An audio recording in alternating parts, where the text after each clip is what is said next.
Okay, well, we're looking at my watercolor palette that I've been using for probably 10 years, and today it just got retired.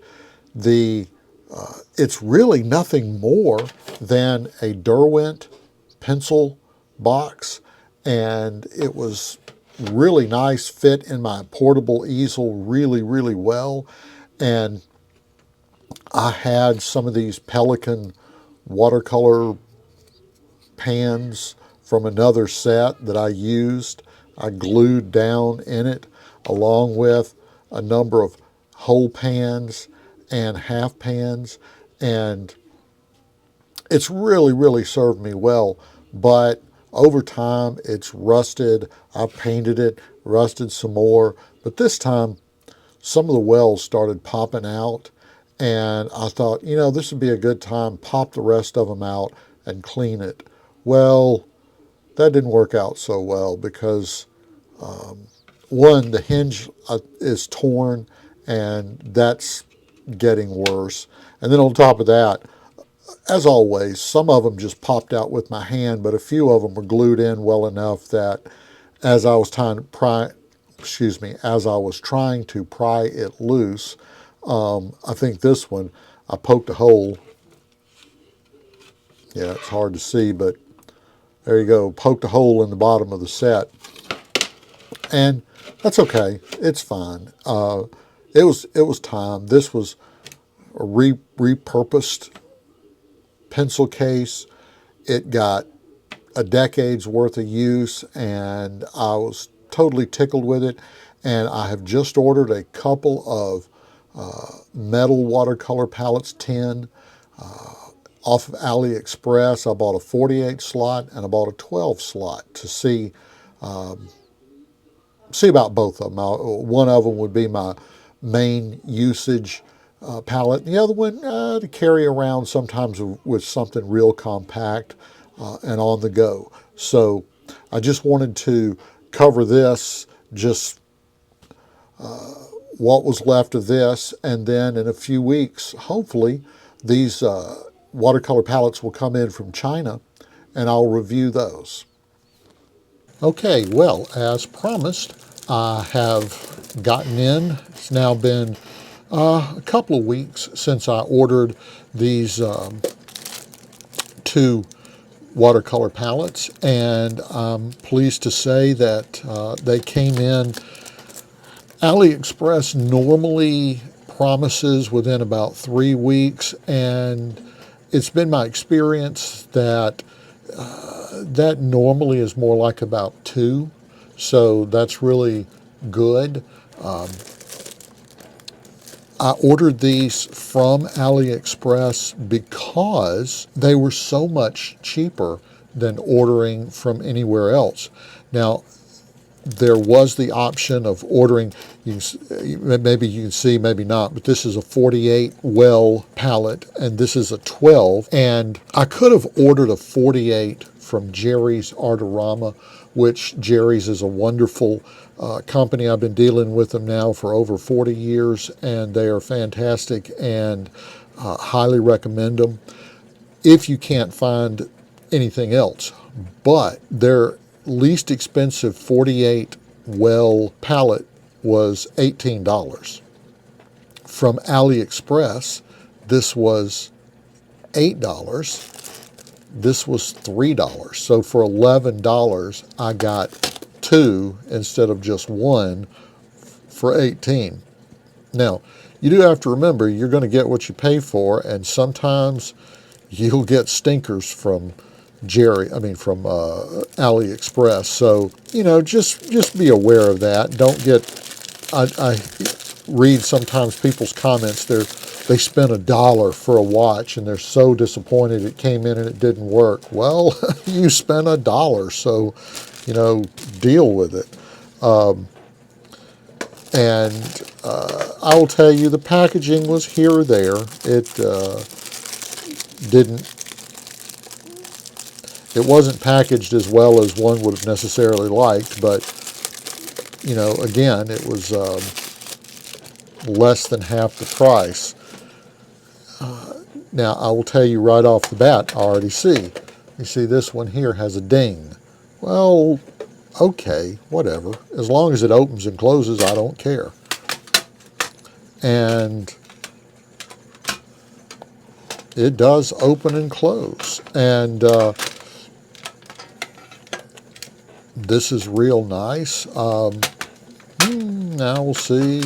Yeah, I can say this right here is bent, so I might bend that back out.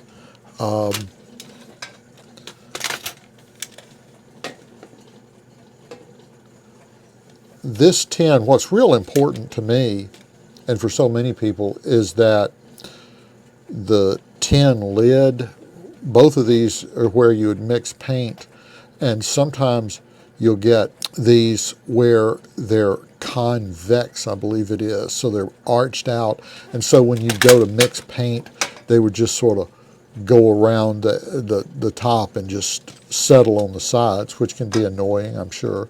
But again, I don't see that as being like this. And let me get a pair of pliers, and I'm going to fix this right now.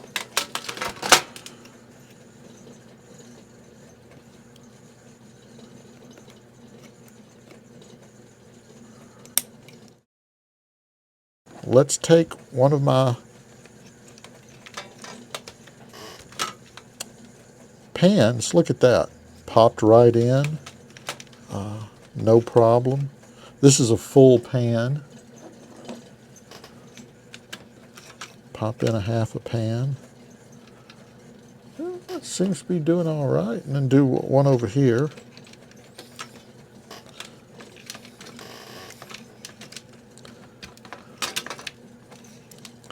Yeah, I'm having to bend them out a little, those out a little bit.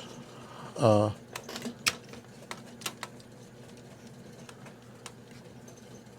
think that's going to work just fine. It is interesting, this sort of, the lip coming up a little bit, but over the top, I think it's going to be just fine. You know, I've never used one of these before, so I have no idea actually how well they work. But ever since I started doing watercolors, you know, the video I just showed you, I've actually made two. And this one I didn't like because it was smaller than the other one.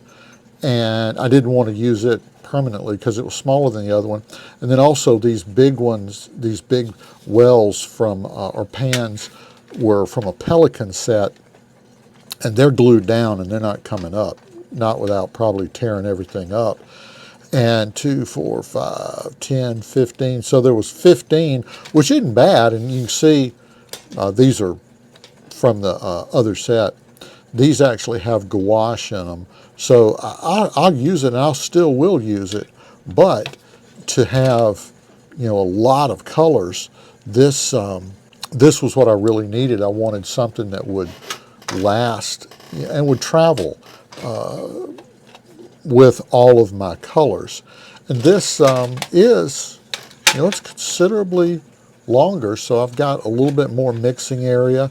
I've actually got two, and it's not terribly heavy or anything.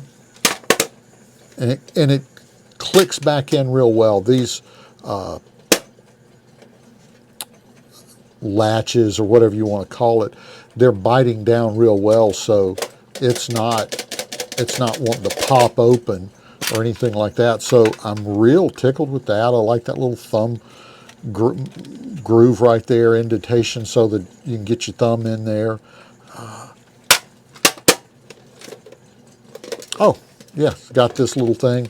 Let me see how that works.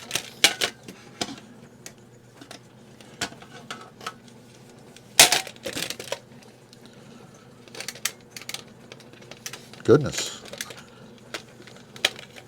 Okay, there we go. There we go. Got my thumb in there. Yeah, that's a handy little thing where if you're holding it, you're not having to grip anything. You've just got your thumb hooked around it. So that's nice. And you can pop this open and paint to your heart's content. yeah, I'm real pleased so far. Now, the one thing, this does sit flat, just like my other one. This does not. That, if you mix on this side, it's going to, be laying down, and all the paint's going to flow down that way. You could, on your desk, just have a piece of wood or something up under, and that's what I'm going to do, is I'm going to have something on my desk that would allow me to just set it up under it like that, so that it'll be nice and even. And then I've got two sides. I really do like this very much, and there's nothing that says you couldn't turn it that way as well to paint, although I think I like this the best. So overall, I really like it. One thing I do like, I like having 4 large mixing wells. That's real nice, because if you don't want to get your colors all mixed up together, then that's really helpful. Yeah, I love that. I love that. And then over here, I could mix other colors, but just having 4 different wells where you're not concerned about cross-contaminating one color mixture with another. Okay, here I ordered this from, again, AliExpress. There's 100 in here. I didn't need 100, but this is not the package this came in. This is from Monoprice, something, a USB cord I ordered years ago. But there is a difference between, looks like a little bit of the quality between the ones from China and the ones I got probably from Jerry's Artorama. And we'll look at them real quick. It's important that you can look and see just what's the difference. Again, I try to just be practical with stuff.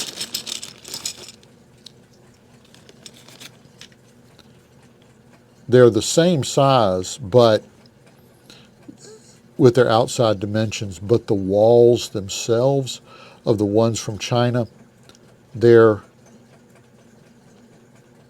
a little bit thinner. Just a little bit thinner. Does it matter? I don't think so. It's not like you're going to be putting any pressure or weight on them or anything like that. They're just built a little bit lighter, saving on plastic. So I guess that's one reason why they can make them cheaper. But I got 100 of these for a little over $2. I got 20 of these for several dollars. So these were like 20 to 25 cents a piece from Jerry's. These were 2 cents a piece. So that's a big difference. And yeah, they fit just fine. So overall, totally delighted. We will look at the other one. Looking at the other one, again, the hinges look great. This one is not bashed. Where it got bashed on the outside, that's what bent this part of the tray right here. But again, who cares? It works.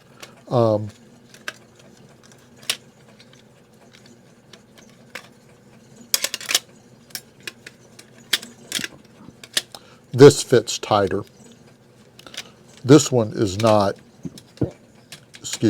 this one is not built as quite as large compared to the well it's going in as this one is. You can turn this one upside down and it won't fall out. This one, if you turned upside down, that would fall out. But again, I'm not going to be doing that, so I don't care. This lid does not, that lid's solid. That's down on the desk, and it's not going anywhere. This one, move that piece of paper. This one, it sits up higher so that, if you were doing much, it is going to click, be a little annoying. But You know, again, you could always just stick something under there. This is more, for me, traveling. If I were, fits perfectly. If I were traveling to somewhere and I was in an airport or anything, then having a little bitty thing like this can just be a lot more convenient. You can see how that's bent. Well, that's fine. It's adjustable. Oh, oh yeah, oh yeah, yeah. So I couldn't. I don't have any problem with this at all. Yeah. Again, you can turn it upside down, shake it around. It's not going anywhere. This also has the little thumb latch. I just got to get my head wrapped around where to put my thumb on this thing, because I've never used one of these before. And it makes it obvious there's a top and a bottom. Okay, yeah. So the thumb would go, you'd want it up top. So this is, I guess in reality, this side is going to be the bottom. That's interesting. I hadn't thought about that. If you're mixing your colors, this is completely self-contained. This is not. So if you're mixing and you get a little rambunctious, your paint can go out and drip all over the place. Can do it there and there as well, which is the same thing with this one. So here, here, and here are 3 areas of compromise that if you're mixing water and paint can come out and get on your desk, on your clothes, whatever.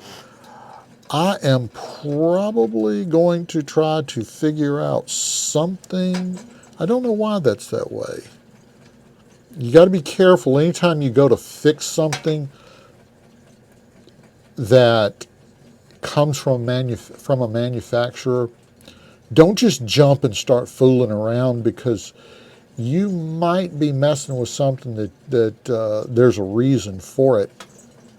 One thing I'm wondering is maybe these edges. I wouldn't think so, but definitely there's some reason why they didn't put the lip around there, and I want to figure that out, because I would like to seal that up. You know, I'm looking at it. I just don't see a reason why. I think I'm going to try to figure out something where I can make a lip all the way around here. Not as much up there, but I would sure like a lip here, because if you don't, water and paint is going to flow right down here. So that would be so interesting. I'm going to look at a picture online and see if I can figure out what's going on, if that's the way all of them are built. All right.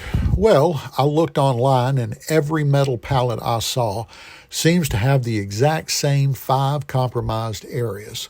So that's the way they make them. But I don't like it, and I don't want paint leaking out all over me, so I'm going to fix it. After doing some research, I decided on using JB Tank Weld epoxy putty. You can see that I'm using a dental tool to roughen up the surface to aid in the physical bond. Once that's done, I'm using an X-Acto knife to cut a small section from the tube. This stuff sets up in about 3 minutes, so you've got to work fairly fast. Knead it together until the color is uniform. It's sticky as the dickens, so it's a little annoying, but you can do it. It is a skin irritant, so you do want to wear plastic gloves. I told you this stuff was sticky. It's wanting to stick to my gloves, and it was a little uncooperative at first, but I finally got it to stick to the palette, and I tried molding it with my fingers with limited success.